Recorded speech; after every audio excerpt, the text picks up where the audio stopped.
정일간의 마지막 정해일주가 되겠습니다.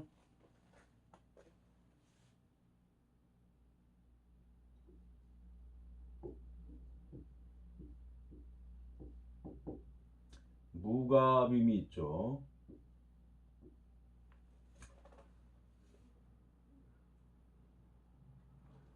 지장간을 보면 임이 갑을 생하고 갑은 정을 생하는 이런 구조로 되어 있어요, 이게. 그래서 그러면서 자화정관의 어떤 모양도 가지고 있죠. 스스로 보기 아름답다 해서 자화정관이에요. 보기 화려하다. 공망은 묘비, 오미가 공망이네. 그 다음에 경금이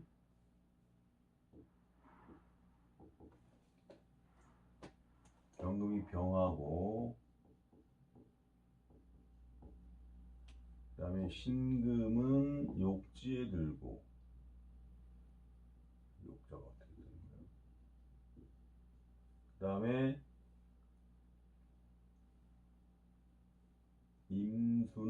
임수계수는 걸록제왕에 있죠.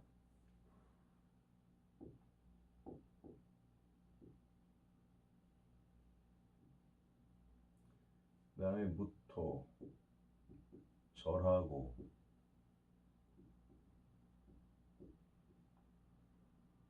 기토가 태지에 있고, 간목 생하고, 을목은 병지에 있고,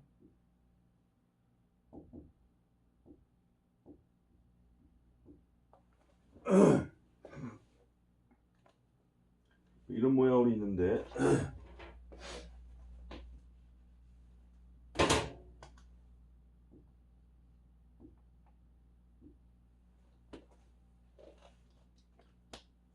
결국 이런 요인들이 이사 정해일주들이 살아가는 하나의 그 가정 모양, 그 사람의 어떤 그 환경이 되겠죠. 환경이 오미가 공망하였다는 자체는 뭐냐면은 자기의 주도력, 양인이면서 그 걸록, 저게 공망하였다는 것은 밀고 나가는 과정에서 내가 양보하던가 이런 그 주도력 이런 것이 좀 약하다, 이렇게 보면 되겠죠.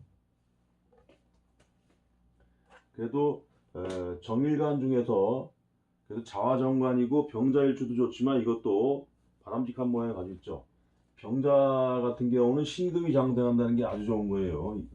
병자가 신금이 장생한다는 말이에요, 이렇게. 그래서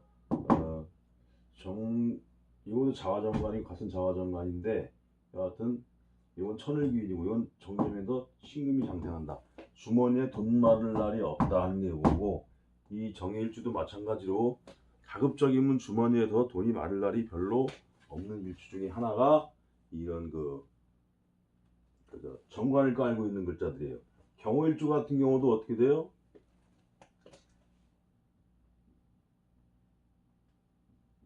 여기도 을목이 장생하죠. 이런 것도 잘 봐야 된다는 말이에요.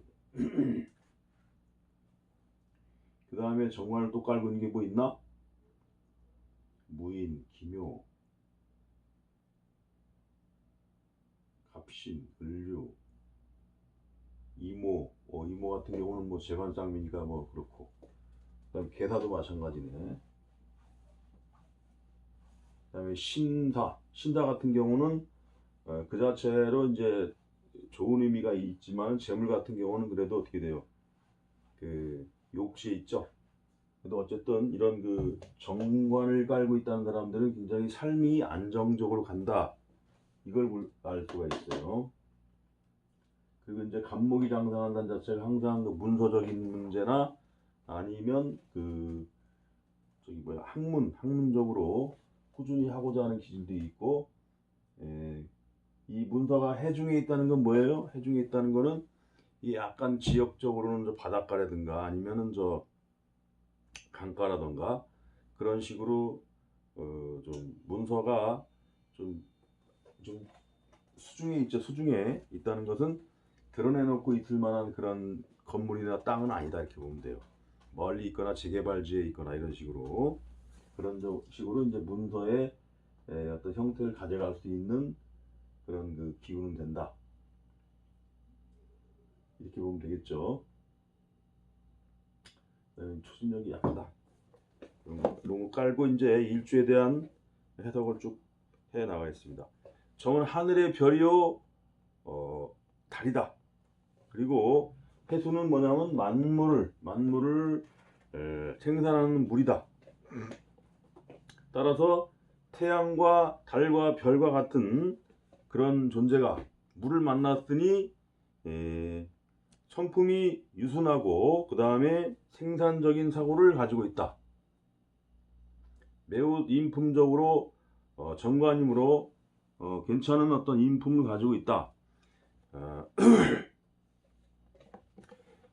근데 이제 그 중에 하나가 이렇게 암압하는 거 있죠. 암압을 한다는 것은 어떤 평고성을 의미해 가지고 남들이 볼 때는 굉장히 점잖은 사람 같은데 그런 이런 거 암압을 했다는 게 그런 면에서 변덕스러운 마음을 조장할 수 있다고 볼 수 있어요. 이런 모양하고 또 암압되어 있는 게 몇 개 있는데 기해일주도 마찬가지로 갑기압돼 있죠. 이런 것들이 보면은 좀 보기에는 그 독자적으로 움직이는 것 같지만 뭔가 좀 편고성, 뭔가에 묶인 식으로 돼가지고 그 자체가 남들이 볼 때는 변덕스러운 모양으로 보일 수 있는 그런 요인을 가지고 있어요. 그리고 자화정관이라고 하여서 별과 달빛이 호숫가에 비치니 그 모양이 매우 보기 좋더라. 뭐 이런 식으로 자화정관을 해석하면 되겠습니다. 그 다음에 오미공망되는 거는 아시겠고 그 록과 식신이 공망되는 것이죠. 그래서 저돌성이 좀 지속성과 저돌성이 부족하고 그러한 기운이 되겠고 앉은 자리가 태지 자에선 절하고 해에서는 태하는데 이러한 것들이 뭐냐면은 기획이나 새로운 것을 꾸미는 능력 이런 것을 갖추고 있다. 이런 것을 기본적으로 부수적으로 알면 되겠고 정관이면서 천을 귀인이므로 만인의 지도자로서의 성분을 의미한다. 그 다음에 그러한 자체가 뭐냐면은 이민화 있고 더 보조가 된다면은 만인의 지도자로서의 고관 높은 위치까지 갈 수 있는 그러한 기운을 가지고 있다. 여자 같은 경우가 남편 덕이 상당히 좋죠. 근데 타 일간에 임이 있던가 개수가 있던가 이렇게 해서 자가 있던가 그렇게 되면 어떻게 돼요? 다른 남자로 인해서 괴로움을 당하고 매맞는 여자가 될 수 있겠다. 이렇게 볼 수가 있겠습니다. 그 다음에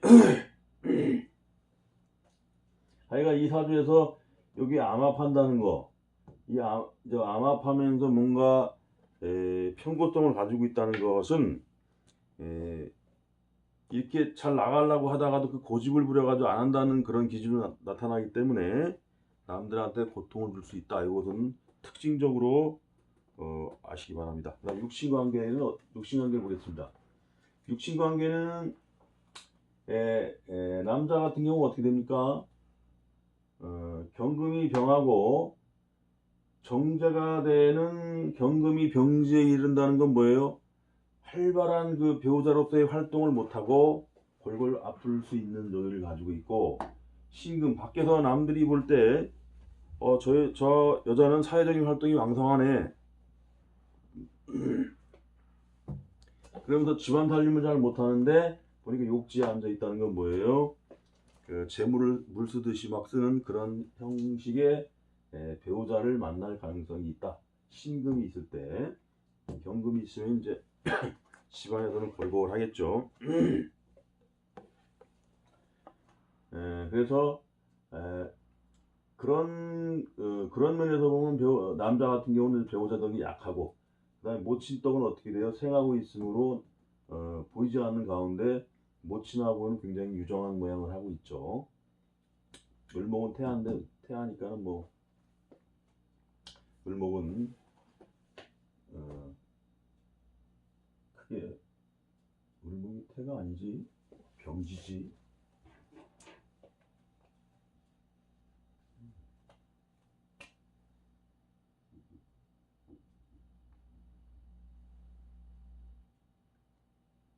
사지가 되는구나. 아이고 헷갈려. 사지가 된다. 사지가 되니 을목은 볼 거 없겠죠. 그래서 오히려 저 모친하고 유정하고 배우자하고는 유정치 못한 모양. 그 다음에 그 부친 그렇고 배우자도 그렇고. 그래서 이런 모양에서는 그 배우자, 모친이 근처에 가까이 살거나 그러면 피곤할 수 있는 모양이 되겠죠. 그 다음에 여자 같은 경우는 타 지지에 이렇게 관성이 난립하지 않으면 배우자의 덕을 입을 수 있는 요인은 다분히 가지고 있다라고 할 수가 있죠. 그 다음에 천을 귀인이면서 정관이니 사회적인 신분이 뚜렷한 남편이 될 수가 있겠다. 그래서 정관이면서 천을 귀인이고 이렇다는 것은 배우자의 안정, 가정을 일구면서 뭔가 사회적인 발달, 재물적인 발달도 이룰 수가 있겠죠. 그 다음에 모친의 기운이 강하고 부친의 기운이 약하다는 것은 부모 간의 재인불에, 부모와 모친과 부친 간의 어떤 그 장애가 없어야 어린 시절 성장 과정도 좋은데 그런 면에서 불리할 수 있겠다. 이런 것을 보면 되겠습니다. 남녀 공이 배우자의 혜택이 그냥 무난하다, 이 정도로 보면 되겠고, 이 안에 있는 무토는 그 여자가 볼 땐 자식이죠. 근데 매우 약한 자식이에요. 근데 남자가 볼 때는 자식이 좀 똘망똘망한 자식이 되겠죠. 귀인이면서. 특히 딸 자식 같은 경우 자식운을 볼 때는 더 남자 쪽에서 좋은 모양을 가지고 있겠다, 이렇게 보면 되겠죠. 그럼 결혼운을 보면은 남녀공이 이성과 배우자의 덕을 의미한다. 정관이라는 것은 대신에 남자는 좀 불리하죠. 이렇게 결혼이 적당하고 괜찮다, 좋다, 이런 것을 의미하고, 아까 저 설명한 것 중에 좀 빠진 게 뭐냐 하면은, 어차피 지금 설명이 되는 것이지만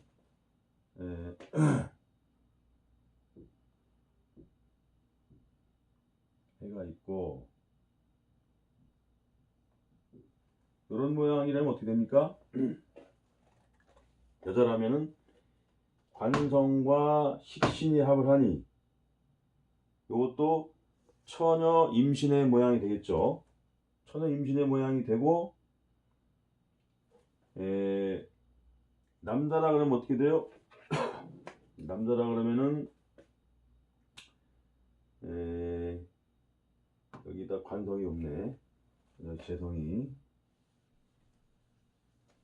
남자는 그런 모양은 아닌데, 그럴 때는 이렇게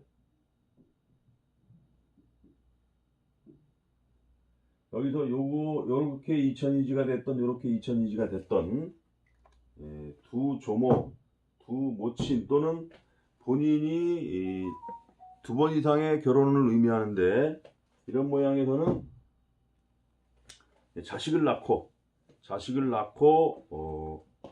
결혼을 했을 때 우환이 적다, 이것을 기본적으로 알면 되겠습니다. 그래서 이런 정관의 성품이라는 것은 남녀공이 이 배우자의 덕이 얼마나 좋고 나쁘고를 떠나서 결혼하고 나서는 그래도 원만하게 가정을 꾸리면서 살아갈 수 있는 그러한 그 기운이 된다 이렇게 보면 되겠습니다. 대신에 이제 관성이 많거나 여기가 개수가 있고 또 뭐 임수가 또 있다 이런데 이렇게 또 있다 그러면은 남자로 인해서 매우 고달플 수 있고 별로 바람직한 모양이 아니죠. 그리고 이제 재성이 많아도 마찬가지죠. 신금 있고 유금 있다 그러면 이것도 마찬가지예요. 이렇게 있고 뭐 유금이 있다 이런 식으로 해도 남자 같으면 어떻게 돼요? 이런 시기에 이런 그 정제 같은 배우자, 천을귀인 같은 또 여자를 또 만난다. 그래서 남녀 간의 어떤 그 연애사에 있어서 굉장히 고달플 수 있는 요인은 있다. 이렇게 보면 되겠죠. 기본적으로 이제 그렇게 혼잣만 안 돼 있으면 배우자의 덕을 입을 수 있는 무난한 그 일주 중에 하나가 정해일주가 되겠습니다. 그 다음에 학문은 직업운과 이제 맞물려서 봐야 되겠죠. 봅시다. 이렇게 인이 관여가 됐다. 이렇게 되면 어떻게 돼요? 글과 학문에 의한 기본 베이스가 돼서 가는 어떤 그 관. 이거 여기서는 이제 관이 지지에 일지에 있으므로 관상생의 모양은 보이고 있으나 이 관이 우선이 아니란 말이에요. 이걸. 전문직을 가지고 내가 들어가는 어떤 조직은 되나 그 파워풀은 아니다 이거야. 그래서 글과 학문에 의한 전문 분야인데 그 분야가 언론방송통신 전기전자 인터넷 등 이런 분야에서 갈 수 있다 이거. 이런 것들이 뭐냐면은 변호사 같은 것도 요즘엔 돼요. 변호사 뭐 변리사 이런 거 많아요. 변리사, 회계사 이런 것도 다 전문 분야로 보면 되겠습니다. 그 다음에 묘가 관여되면 어떻게 됩니까? 이게 묘가 되면은 이것도 마찬가지로 그런 모양을 가지고 있죠. 그런 모양 가지고 이런 식으로 돼 있다. 그럼 그 분야가 뭐예요? 의료 분야, 금융 분야 또는 법을 다루는 분야가 되겠죠. 이렇게 그런 분야에서 직업적인 특징을 가져가겠다. 진이 관여가 되면 어떻게 됩니까? 이 원진이 되면서 상관이 되죠. 이 자체가 뭐냐면 교육 관련, 요식업 관련, 뭐 이렇게 아니면은 뭐 예체능계 이런 쪽으로 가겠죠. 사가 가면은 어떻게 돼요? 사가 들어가니 역마들아. 관령 따라 이리저리 왔다 갔다 하는 조직, 교육, 그 다음에 건설, 자동차, 항공, 조선 이렇게 아니면 운송 5가 들어가면 어떻게 돼요? 언론, 방송, 통신, 전기, 전자, 인터넷, IT, 화학 이렇게 보면 되겠죠. 미가 가도 마찬가지. 그 다음에 신유술로 가면 어떻게 돼요? 그 자체가 금융이죠. 금융 관련해서 갈 수 있는 분야. 그 다음에 해자축으로 빠져나가면은 교육, 기획, 종교, 교육, 철학 이렇게 해서 어떤 회사를 근무하더라도 연구직이라던가 뭔가 정식적으로 하는 분야